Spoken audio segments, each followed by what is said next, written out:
Bom, pessoal, nós vamos falar do primeiro bloco econômico, que é o Mercado Comum do Sul, que é o Mercosul, né? O Mercosul ele tem como marco fundador o Tratado de Assunção, que ele é firmado em março de 1991, 29 anos atrás, onde Brasil, Argentina, Uruguai e Paraguai assinaram esse tratado de cooperação econômica e comercial. Então, membros fundadores do Mercado Comum do Sul. Brasil, Argentina, Uruguai e Paraguai, né? Ele é, na verdade, uma união aduaneira desses países, aonde você tem o livre trânsito de pessoas e mercadorias para esses 4 países e alguns países convidados que eu vou abordar mais, mas os membros fundadores eles estabeleceram uma tarifa externa comum única, ou seja, o imposto de importação para venda e compra de mercadoria entre esses países é zero, né? E você tem um conceito que eles começam ali, primeiro, como uma zona de livre comércio. O Mercosul ele começa com a ideia nos anos 90 de uma zona de livre comércio, que é justamente isso. Os países poderiam comercializar entre si para fomentar suas economias, para aumentar o seu comércio internacional, fazendo esse trabalho de exportação e importação para cada um, com imposto de importação suspenso. Era só você ter um certificado de origem que a sua mercadoria efetivamente foi feita no seu país e você poderia vender ou para a Argentina, Paraguai ou Uruguai com imposto de importação zero.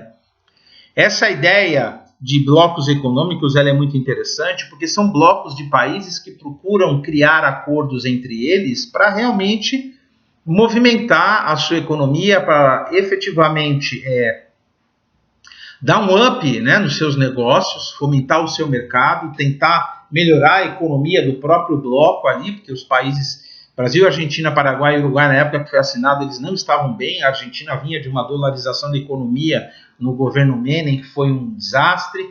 O Brasil vinha após um plano Collor, que confiscou poupança, congelou poupança, foi também o caos, uma inflação galopante. Paraguai sempre com uma situação difícil econômica, hoje já melhorou, mas sempre complicado, e o Uruguai também não estava bem. Então eles falaram, ali criaram aí sim, toda uma visão política, primeira é uma negociação política, ela começa com uma negociação política, né, o Mercosul ali, dos governos se conversando, verificando a possibilidade de criar essa zona aí de livre comércio entre eles, chegando-se a essa conclusão, assinaram esse tratado de Assunção do Paraguai, para que depois de alguns anos se tornasse ali uma união aduaneira, e com a ideia no futuro de se tornar um mercado comum com ampla integração. Então o Mercosul, ele é um bloco, ele é uma união aduaneira, só chegou até aí, né? Não passou para um mercado comum nos modelos que a União Europeia tem, que você tem um passaporte único, até temos o passaporte do Mercosul, agora as placas do Mercosul, mas ainda não é aquela visão que a Europa tem, da questão da legislação trabalhista, de ter um banco central único, de ter uma moeda única. O Mercosul não chegou nisso, né? Pelo jeito não vai chegar, porque os países pensam de forma muito diferente, porque as economias aqui elas oscilam demais, e para você chegar realmente numa união, né, de países ali, para se tornar uma união com ampla integração, você precisa ter normas e regras rígidas, principalmente econômicas, que talvez os países aqui do Mercosul não queiram adotar, porque a Europa, o país que ele ingressa, por exemplo, na União Europeia, ele tem que adotar. Então o Mercosul ele parou justamente numa união aduaneira, onde você tem a mesma legislação aduaneira para os países, ou pelo menos semelhante.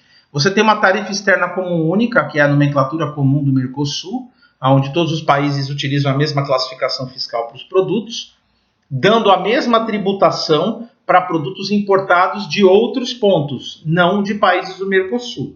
Importação para países do Mercosul, de acordo com o tratado, o imposto de importação é suspenso. De vez em quando a Argentina apronta, ela muitas vezes acaba querendo uma compensação, quando ela percebe que a balança comercial dela está desfavorável, ela está comprando mais do Brasil, por exemplo, do que exportando, ela começa a criar caso, começa a criar algumas dificuldades, para pelo menos por uma compensação tributária de 1%, 2%.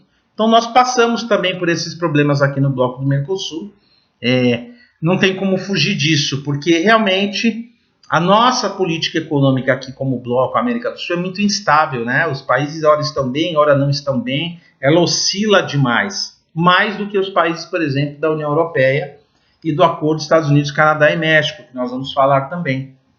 Então acaba oscilando muito, as nossas economias elas ficam nesse vai e vem, e isso acaba dificultando de certa forma você dar um passo além do Mercosul, como por exemplo a criação de uma moeda única, como tem o euro na Europa, que nem todos os países lá aceitaram.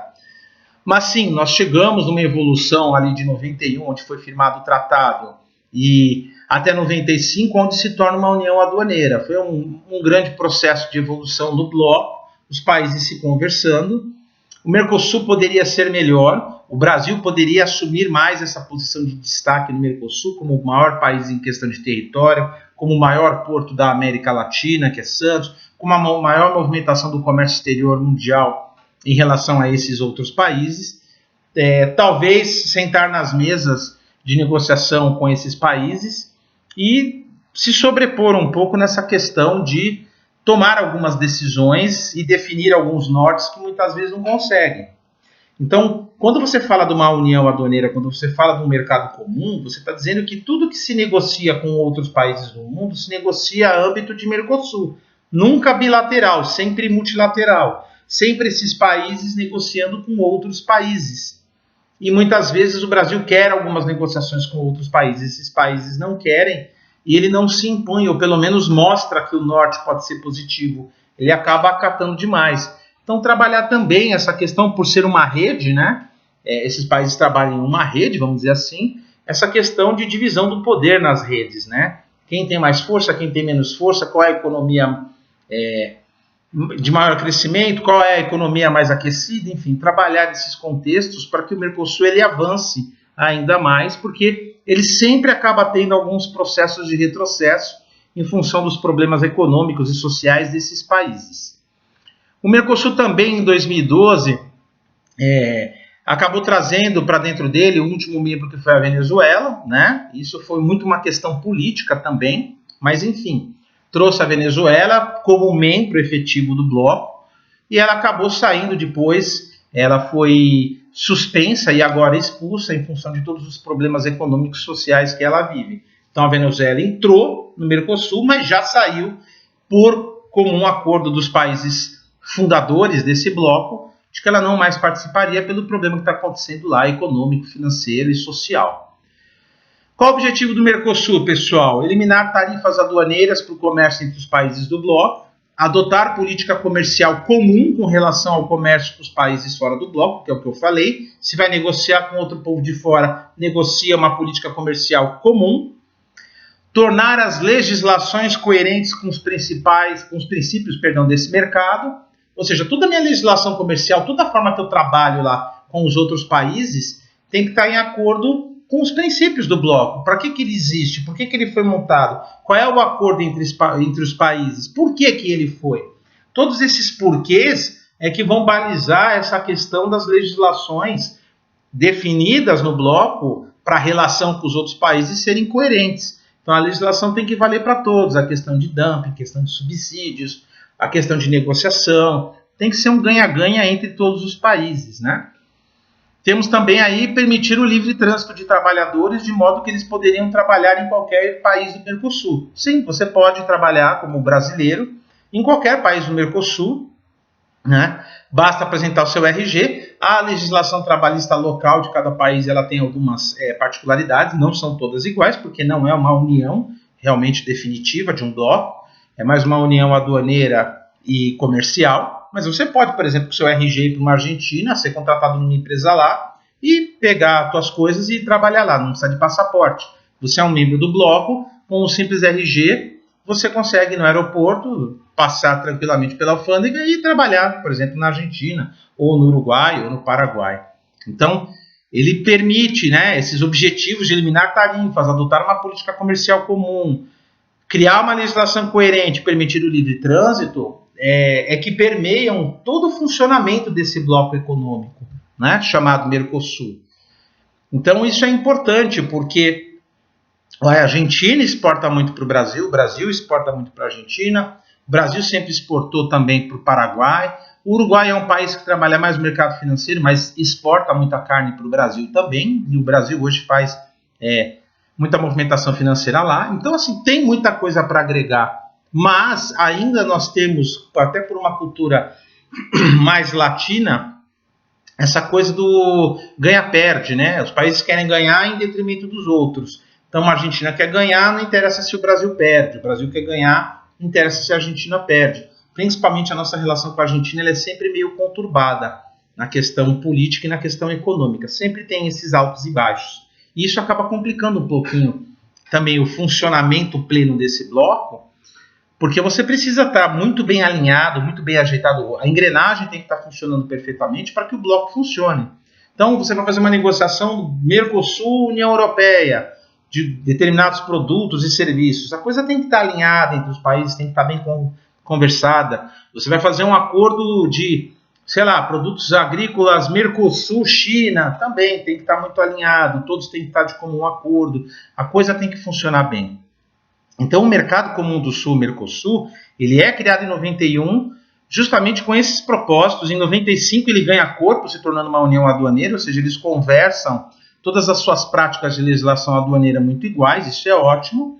E aí eles começaram a trazer outros países que foram convidados, só que eles não têm a questão da união aduaneira, eles não têm nem poder de voto para qualquer decisão do Mercosul, eles têm apenas uma união comercial, essa questão de você baixar as alíquotas de impostos ou mesmo suspender impostos, que no caso ali você tem Bolívia, Chile, Colômbia, Equador, Peru, eles entram como membros convidados, não como membros efetivos e fundadores do Mercosul. Então você vai poder ter, por exemplo, uma negociação com a Colômbia, porque ela é um membro convidado do Mercosul, e nessa negociação a Colômbia fala, ok, vamos adotar tarifa zero para os produtos, não tem problema nenhum, né? Por quê? Porque ela é um membro convidado do Mercosul. Então você tem os membros fundadores Brasil, Argentina, Paraguai e Uruguai, a Venezuela hoje está fora, está expulsa do Mercosul, e todos esses outros países que eu citei, Bolívia, Chile, Colômbia, Equador, Peru, que é a América do Sul, você tem aí essa troca, esse acordo comercial, porém não é uma união aduaneira, né? Eles não vão seguir a mesma legislação aduaneira, eles não precisam seguir a questão da nomenclatura comum do Mercosul, a legislação não tem que ser igual, porque eles não entraram nessa parte do acordo, né? Eles ficaram só como membros para fazer negócios. Eles querem baixar alíquotas para produtos importados dos nossos países para eles, né? do Brasil, por exemplo, para eles e vice-versa. Também quando nós importarmos produto da Colômbia, ou do Chile, ou do Equador, da Bolívia, você ter aí uma suspensão, ou pelo menos uma redução muito grande de impostos, porque isso também favorece o comércio exterior deles. Eles conseguem vender mais. A partir do momento que eu compro produtos do Chile, do Equador, da Bolívia, da Colômbia, com uma carga de tributos menor ou suspensa, é óbvio que eu vou comprar mais. Então isso também vai favorecer essa troca comercial entre esses países, né, convidados do Mercosul. Então isso tem que fixar muito bem na mente de vocês. Membros fundadores são 4, Brasil, Argentina, Paraguai e Uruguai. O restante são membros convidados que vão participar só na questão ali de bloco, né, de zona de livre comércio, ou seja, um livre comércio com redução de impostos ou com suspensão de impostos. Não existe uma união aduaneira e não existe qualquer outro avanço além disso, tá claro? Então isso é um ponto importante que vocês têm que entender. E o Mercosul é um bloco importante, poderia ser melhor, o Brasil poderia se impor mais no Mercosul, mas é um caminho longo a ser trilhado, justamente, principalmente pelas nossas questões políticas e econômicas desses países que estão sempre variando.